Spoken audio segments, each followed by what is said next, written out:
Welcome students, series के एक नए वीडियो लेक्चर में आप सभी का स्वागत है। आज के लेक्चर में हम डी-एलम्बर्ट रेशियो टेस्ट को समझेंगे। देखिए, ये जो हमारा टेस्ट है डी-एलम्बर्ट रेशियो टेस्ट बहुत ही इंपॉर्टेंट और बहुत ही बेसिक सा टेस्ट है, क्योंकि सीरीज़ के किसी भी क्वेश्चन को सॉल्व करने के लिए आप मैक्सिमम टाइम इस रिजल्ट का यूज़ ज़रूर करोगे, तो इसको ध्यान से समझना आप।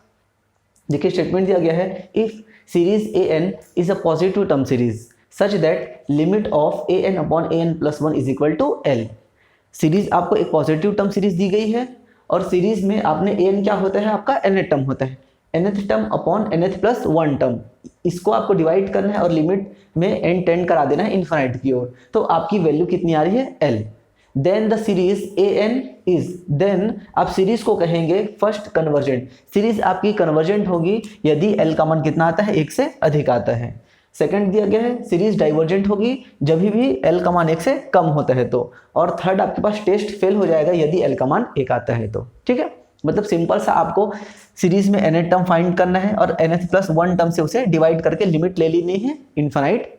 ठीक है, और जो l आएगा बस उसके मान के ऊपर में सीरीज के कन्वर्जेंट और डाइवर्जेंट डिपेंड करेगा। अगर l का मान एक से अधिक आएगा तो कन्वर्जेंट, l का मान एक से कम आएगा तो डाइवर्जेंट, और अगर l का मान एक आ जाए तो अब आप कुछ नहीं बोल सकते, यहाँ पर आपका टेस्ट फेल हो जाएगा। इस केस में हम नए रिजल्ट को यूज करेंगे। ठीक है, तो यहाँ पर एक चीज और आपको ध्यान रखनी है। देखिए, बुक में इसी रिजल्ट को दूसरे तरीके से दिया गया है, ध्यान देंगे। बुक में आपके पास ये दिया गया है, limit n tending to infinite a n plus one upon a n दिया गया है। ठीक है, इसका लिमिट फाइंड किया गया है और उसे l बोला गया है। और वहां पर देखिए सिंपल सा चीज है, मैंने क्या निकाला है, ए n upon a n plus one और उसे l कहा है। बुक में क्या किया गया है, ए n plus one upon a N और उसे l बोला गया है। तो यहाँ पर देखिए, यहाँ पर अगर मेरे और इसके l में क्या अंतर है भाई, ये वाला l जो है वो इसके अपोजिट हो जाएगा, जस्ट अपोजिट। तो यहाँ पर फिर क्या कंडीशन बनेगा, कन्वर्जेंट के लिए मैंने क्या लिया है, l को एक से ज्यादा, तो यहाँ पर क्या होगा, कन्वर्जेंट के लिए क्या हो जाएगा, l का मान एक से कम, क्योंकि जस्ट अपोजिट लेना है आपको। यहाँ पर डाइवर्जेंट कब होता है, l का मान जब एक से छोटा होता है, तो आपका डाइवर्जेंट कब होगा, जब l का मान एक से बड़ा होगा तो। और test fail l is equal to one पे होगा। तो आप इस मेथड से l का मान निकालिए या फिर इस मेथड से निकालिए, दोनों सही हैं। आपको कंफ्यूज ये नहीं होना है कि l का मान छोटा होता है तो कन्वर्जेंट कि बड़ा होता है तो कन्वर्जेंट, इससे मतलब नहीं है। इंपॉर्टेंट ये है, आपने an को an प्लस वन से भाग दिया है कि an प्लस वन को an से भाग दिया है, ये इंपॉर्टेंट है। इसके ऊपर में आपका l डिपेंड करेगा। तो मैं आपको ये सलाह देता हूं कि आप इस रिजल्ट के थ्रू चलिए, क्योंकि डी-एलम्बर्ट रेशियो टेस्ट के बाद आपको राबी टेस्ट, लॉगरिथमिक टेस्ट, इन सबको भी पढ़ना है और इन सभी में आपका ए n upon a n plus one का ही कॉन्सेप्ट आता है, तो आपको ज़्यादा प्रॉब्लम नहीं होगा। यहाँ पर आप इस रिजल्ट के लिए ये इसको याद रखोगे, फिर अगले रिजल्ट में ये चीज़ पलट जाएगा तो वहाँ पर कन्फ्यूजन बढ़ जाता है। तो इसलिए आप मैंने जो बताया गया है इस वाले मेथड से चलिए, सिंपल से याद रखिए, ए एन को डिवाइड करना है ए एन प्लस वन से, और एल का मान अगर एक से बड़ा है तो कन्वर्जेंट, एक से छोटा है तो डाइवर्जेंट। इसको आप याद रखोगे तो आगे राबी और लॉगरिथमिक टेस्ट को सॉल्व करने में आपको बिल्कुल भी परेशानी नहीं होगी। ठीक है, तो इस चीज़ को अब मिटा देता हूँ मैं, और चलिए अब इससे रिलेटेड कुछ क्वेश्चंस करते हैं। डी-एलम्बर्ट रेशियो टेस्ट का यूज़ करके कैसे हम कन्वर्जेंस को चेक करेंगे। चलिए, आपके पास क्वेश्चन दिया गया है, test the convergence of this series this. इस सीरीज के कन्वर्जेंस की आपको जांच करनी है। ठीक है, तो सबसे पहला काम, कोई सा भी आप क्वेश्चन बनाओगे, आपकी सीरीज दिया गया है तो पहला काम ये है कि आप उसका nth टर्म फाइंड करके लिखेंगे। हो सकता है किसी क्वेश्चन में आपको nth टर्म दे दे लेकिन किसी क्वेश्चन में ना दे, तो आपको उसका अच्छे से प्रैक्टिस करना है। ठीक है, देखिए अगर हम इस सीरीज को देखेंगे तो देखिए यहाँ पर 2 फैक्टोरियल, यहाँ पर 3 फैक्टोरियल है, मतलब आगे क्या आएगा, 4 फैक्टोरियल। तो अगर मुझे इसे सीरीज बनाना है तो इस 1 को मैं 1 फैक्टोरियल लिख सकता हूँ। ध्यान से देखिए, 1 को मैं क्या लिख सकता हूँ, 1 फैक्टोरियल, और अपॉन में लिख सकता हूँ 1 की पावर 1, तो वो सेम रहेगा, कोई चेंजेस नहीं करना पड़ा हमें, है ना। अब अगर मैं nth टर्म की बात करूँ तो देखिए 1 रखने पे 1 फैक्टोरियल, 2 रखने पे 2 फैक्टोरियल, 3 रखने पे 3 फैक्टोरियल, तो n रखने पे क्या आ जाएगा हमारे पास, n फैक्टोरियल। डिनोमिनेटर में देखेंगे तो 1 की पावर 1, 2 की पावर 2, 3 की पावर 3, मतलब n की पावर क्या आएगा, n आएगा। क्लियर है, तो इस तरीके से ये हो गया आपका nth टर्म। एक और चीज, मान लीजिए आपका फर्स्ट टर्म सीरीज से मैच नहीं करेगा, तो आप क्या कर सकते हो कि फर्स्ट टर्म को छोड़ भी सकते हो। ठीक है, आगे हम क्वेश्चंस करेंगे जिसमें सीरीज अरेंज करने के लिए हम पहले दूसरे टर्म्स को छोड़ के भी सीरीज बनाते हैं। ठीक है, तो सबसे पहला काम हमारा क्या रखता है, nth टर्म को फाइंड करना। नेक्स्ट क्या करेंगे, हम nth प्लस वन टर्म निकालेंगे, तो ए एन प्लस वन, तो जहां जहां पर n है वहां पर आपने क्या पुट करना है, n प्लस वन पुट कर देंगे। ऊपर में क्या हो जाएगा, n प्लस 1 का फैक्टोरियल अपॉन में क्या हो जाएगा n प्लस 1 की पावर में n प्लस 1। ये हो गया हमारा nth प्लस 1 टर्म। ओके, अब देखिए अगर मैंने आपको बोला कि सबसे पहले सीरीज में हम कौन सा रिजल्ट यूज करेंगे, डी-एलम्बर्ट रेशियो टेस्ट यूज करेंगे। तो वो क्या कहता है, हमें लिमिट फाइंड करनी है n tending to infinite an upon an plus 1। ध्यान रखेंगे an जो है वो पहले है और an प्लस 1 आगे है, मतलब छोटे टर्म को, पहले वाले टर्म को उसके आगे वाले टर्म से भाग देंगे। क्लियर है? तो चलिए इसे भाग देते हैं, हमारे पास क्या आएगा चेक करते हैं। ये आ जाएगा limit n tending to infinite n factorial upon n की घात n अपॉन में आ जाएगा n plus 1 factorial upon n plus 1 की घात n प्लस 1। ठीक है, अब इसको पलट के लिखेंगे। हम जानते हैं जो हमारा चौथा पद है वो पहले पद के पास पहुंच जाता है, तो ये हो जाएगा limit n tending to infinite n factorial upon n की power n into n plus 1 की पावर, इसको मिटा देते हैं, n plus 1 upon n plus 1 factorial. Clear है? अब देखिए इस टर्म को हम लोग क्या कर सकते हैं, यहाँ पर अगर आप ध्यान से देखोगे तो limit n tending to infinite n factorial upon n की पावर n इंटू, इसको अलग अलग करके लिखा जा सकता है n प्लस 1 की पावर n और n प्लस 1 की पावर 1 और अपॉन में है n प्लस 1 फैक्टोरियल। तो इसको हम एक कम करके लिख सकते हैं, तो ये क्या हो जाएगा n फैक्टोरियल। अब यहाँ से देखिए ये और ये कैंसिल हो जाएगा, n फैक्टोरियल ये कैंसिल हो जाएगा। ठीक है, तो हमारे पास फाइनली क्या मिला, limit n tending to infinite n plus 1 upon n और होल पावर क्या लिखा जा सकता है n। क्लियर है?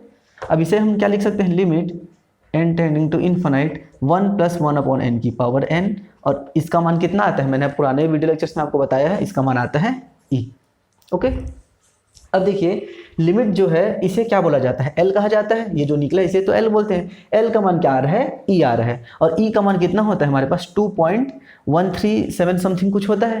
तो ये मान कैसा है, 1 से बड़ा होता है। तो अभी अभी हमने डी-एलम्बर्ट रेशियो टेस्ट में क्या पढ़ा था कि यदि आपने लिमिट निकाला है n tending to infinite an upon an plus 1 और ये L आता है, और जब भी L का मान 1 से ज़्यादा आ जाए तो क्या होता है, कन्वर्जेंट होता है। तो बाई डी-एलम्बर्ट रेशियो टेस्ट हमारे पास an अपॉन an प्लस 1 की वैल्यू E मिली है और E का मान 1 से अधिक होता है, अतः हमारा जो गिवन सीरीज है वो कैसा हो जाएगा, कन्वर्जेंट हो जाएगा।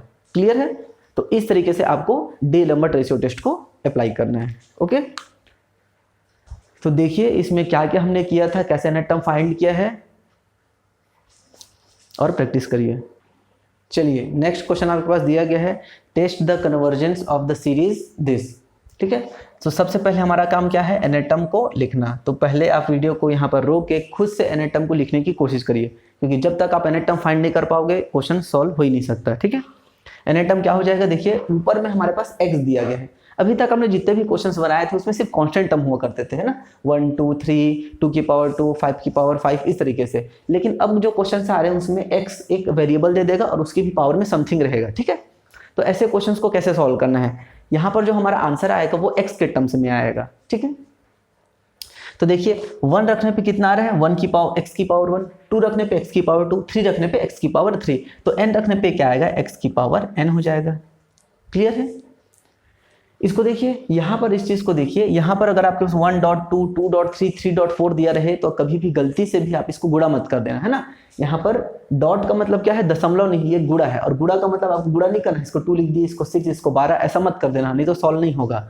डॉट के ही मतलब गुणा को हम बिना ऑपरेट करे इसको सॉल्व करेंगे। तो देखिए यहाँ पर 2 टर्म है साथ में, तो उसको 2 टर्म्स के हिसाब से बनाएंगे हम। देखिए 1 पे 1, 2 पे 2, 3 पे 3, तो n पे क्या मिलेगा, n मिलेगा। ओके, डॉट 1 पे क्या आ रहा है 2, 2 पे क्या आ रहा है 3 और 3 पे क्या आ रहा है 4, मतलब एक ज़्यादा आ रहा है, तो ये क्या हो जाएगा n+1।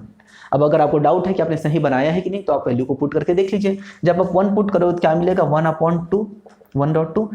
ठीक है, 2 पुट करेंगे तो क्या मिलेगा, x² 2 × 3, 3 पुट करेंगे तो x³ 3 × 4, मिल गया ना वाला सीरीज। तो इस तरीके से ये आपका हो गया एनेटम। ठीक है, तो इस तरीके से एनेटम फाइंड करना है, बिल्कुल भी घबराना नहीं है, इसमें प्रैक्टिस करिए कैसे इसको बनाया जाता है। डॉट वाले को दशमलव समझने की गलती नहीं करना है और गुणा नहीं करना है, हम इसको सीक्वेंस से बनाएंगे, 1 के बाद 2, 2 के बाद 3, इस तरीके से। क्लियर है?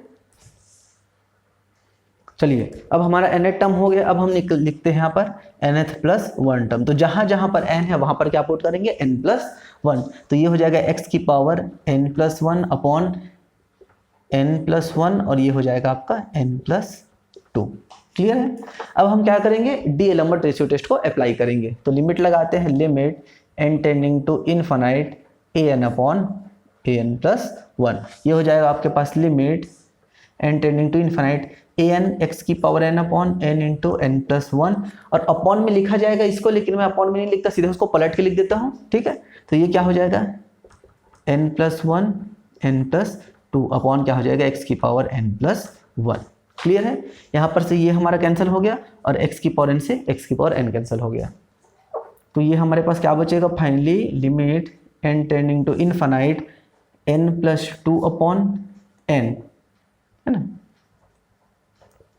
इंटू 1 अपॉन x, ये हमारे पास लास्ट में बचा हुआ है। क्लियर है।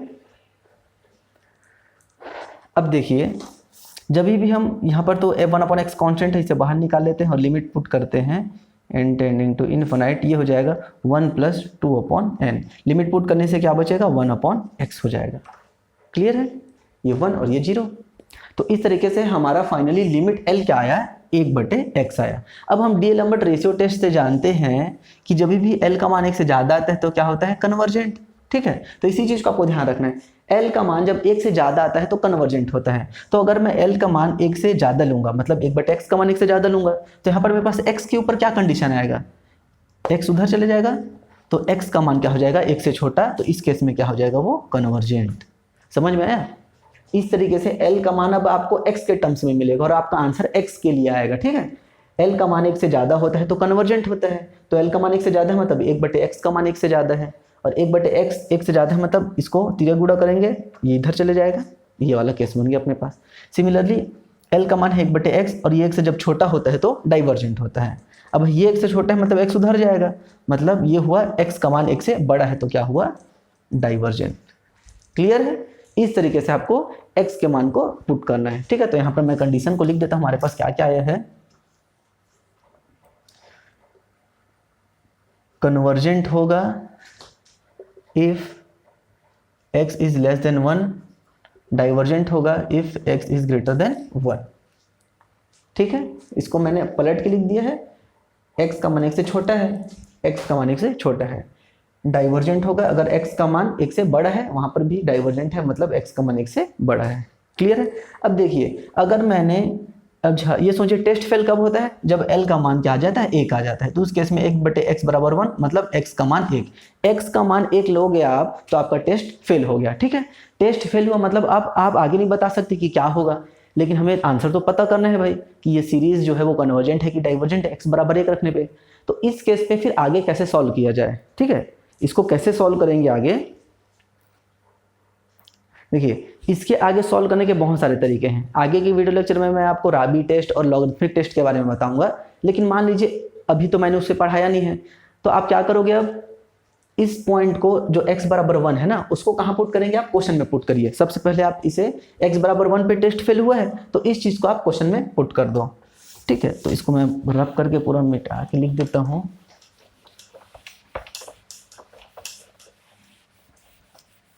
क्वेश्चन में भी अगर आप नहीं लिखते हो तो nth टर्म में लिख लीजिए डायरेक्टली। an बराबर क्या है, अगर nth टर्म में लिखोगे तो 1 अपॉन क्या बनेगा, n इंटू n+1, ये आपका nth टर्म है। ठीक है, आप x बराबर 1 कहाँ पुट करेंगे, nth टर्म में। nth टर्म में क्या था, यहाँ पर x की पावर n था, हमने ये था ना x की पावर n था, तो अगर x बराबर मैं 1 पुट करूंगा तो ऊपर में मुझे क्या मिलेगा, 1 मिलेगा। ठीक है, तो ये क्या मिल गया मुझे, अच्छा इसको पूरा लिख लेते हैं, n+1, तो x बराबर 1 पुट करने से हमारा क्या हो गया, 1 अपॉन n और n+1।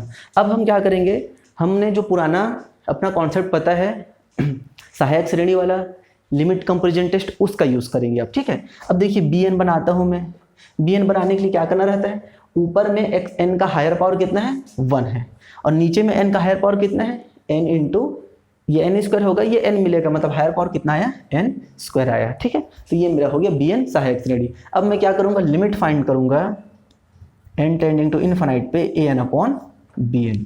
अगर ये नॉन जीरो फाइनाइट वैल्यू आएगा तो दोनों सीरीज एक साथ कन्वर्ज करेंगे या फिर डाइवर्ज करेंगे। ठीक है, लिमिट निकालते हैं, limit n tending to infinite 1 upon n+1, और इसको पलट के लिख देते हैं सीधा n²।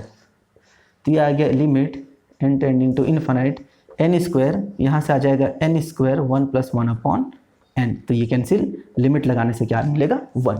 तो 1 आया मतलब एक नॉन जीरो फाइनाइट वैल्यू आई है। और कभी भी an/bn एक नॉन जीरो फाइनाइट वैल्यू आए मतलब आपका an और bn एक साथ कन्वर्ज करेंगे या फिर एक साथ डाइवर्ज करेंगे, ठीक है। तो अब हम bn को देखते हैं ध्यान से।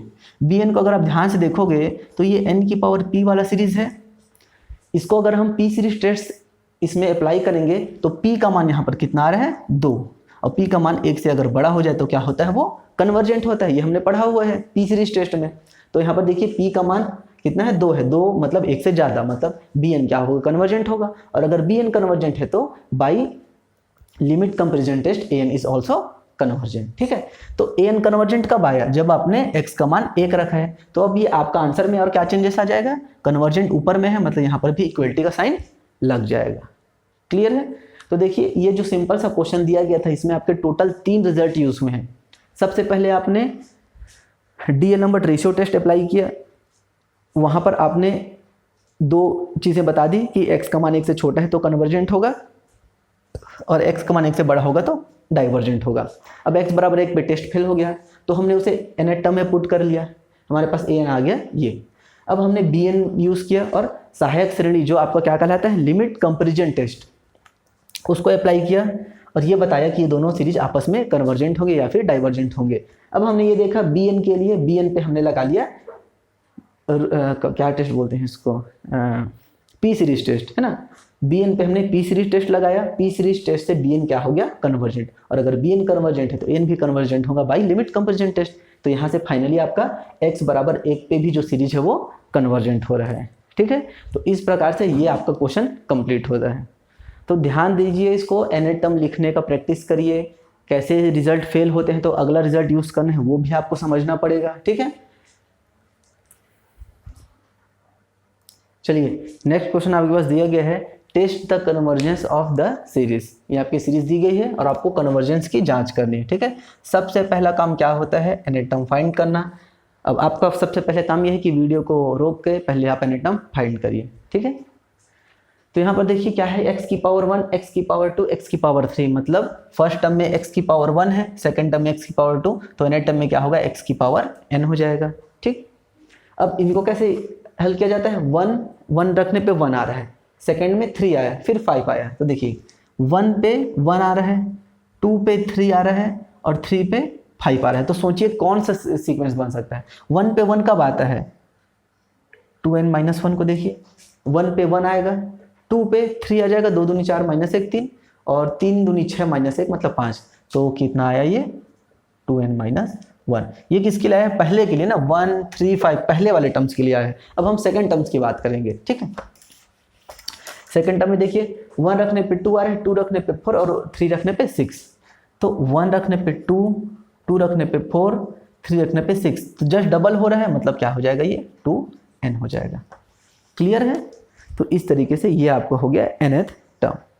अब आपका सेकंड काम क्या रहता है, nth प्लस 1 टर्म फाइंड करना है। तो जहां पर n है वहां पर क्या पुट कर देंगे n+1, तो ये हो जाएगा x की पावर n+1 अपॉन n की जगह में क्या पुट करना है आपको n+1। तो मैं इसको थोड़ा सॉल्व करके दिखा देता हूँ, 2n+1 -1, तो ये कितना हो जाएगा 2n+2 -1 मतलब 2n+1, ठीक है। इस तरीके से सॉल्व करना है। अक्सर स्टूडेंट्स गलती कर देते हैं, 2n+1 पुट करके 2n+2 लिख देते हैं, तो पूरा अंदर का सॉल्व करना है ना। तो ये क्या आएगा 2n+1, और यहाँ पर आप पुट करोगे तो यहाँ पर देखिए 2n+1 पुट करेंगे तो क्या हो जाएगा 2n+2, ये हो गया 2n+2। क्लियर है। तो ये हो गया आपका nth+1 टर्म। अब सिंपल सा आपको क्या करना है, लिमिट फाइंड कर लेना है, डी-एलेम्बर्ट रेशियो टेस्ट, an/an+1, ये हो जाएगा limit n tending to infinite x की पावर n अपॉन 2n-1 और 2n गुणा, इसको मैं पलट के डायरेक्ट लिख रहा हूँ, इसको पलट के लिखोगे तो कितना हो जाएगा 2n+1 और 2n+2 और नीचे में आ जाएगा x की पावर n+1, ये दोनों कैंसिल हो जाएगा आपस में। तो यहाँ पर आपके पास क्या आ रहा है, limit n tending to infinite 1/x को मैं डायरेक्ट बाहर निकाल के लिख देता हूँ। इतना अब आपको प्रैक्टिस हो गया, 1/x कॉन्स्टेंट है n के लिए, तो ये बाहर निकल गया। अब ऊपर में क्या बच रहा है आपके पास 2n+1 और 2n+2, और यहाँ पर आपके पास बचा 2n माइनस 1 और 2n। ठीक है, यहाँ पर अब हम क्या करेंगे, limit n tending to infinite, 2n को बाहर निकालते हैं, ये हो जाएगा 2n, बचेगा क्या 1 + 1/2n। यहाँ से 2n कॉमन निकलेगा तो ये हो जाएगा 1 + 1/n। तो यहाँ से अगर हम 2n कॉमन निकालेंगे तो ये कितना हो जाएगा 1 - 1/2n, और ये तो 2n का 2n रहेगा। क्लियर है, सिंपल से हमने 2n कॉमन निकाल लिया, ये 2n और ये 2n कैंसिल और ये दोनों कैंसिल हो गया। लिमिट अब जब आप अप्लाई करोगे तो ये कितना हो जाएगा 1 + 1/∞, मतलब 1 + 0 मतलब 1, यहाँ पर भी 1 और यहाँ पर भी 1। तो टोटल आपके पास क्या आ रहा है, फाइनली आपके पास जो L आ रहा है वो कितना आएगा 1/x आएगा और इंटू 1, ये सब वैल्यू क्या बनेगा, आपको 1 मिलेगा। ठीक है, तो जैसा पहले हमने किया था सेम टू सेम अब वही काम करना है। L का मान जब 1 से बड़ा होता है तो क्या होता है, कन्वर्जेंट। इसका मतलब क्या है, x के मान में क्या आएगा, x का मान जो है वो छोटा हो जाएगा 1 से, तब आपका क्या हुआ, कन्वर्जेंट। वैसे ही L का मान जब भी 1 से बड़ा होता है, सॉरी 1 से छोटा होता है, तब उस केस में क्या होता है आपके पास, डाइवर्जेंट, है ना। तो यहाँ से x का मान क्या हो जाएगा 1 से बड़ा, तो अब आपका क्या हो जाएगा, डाइवर्जेंट। और जैसे ही आप x का मान 1 पुट करोगे तो आपका टेस्ट फेल हो जाएगा। तो इसको मैं अच्छे से यहाँ पर लिख देता हूँ, x के मानों को लिखना है ना आपको। आपका क्या आया यहाँ पर, x का मान जब भी क्या आया था, x का मान कहाँ गया, ये आपका ऐसे आया है L 1/x।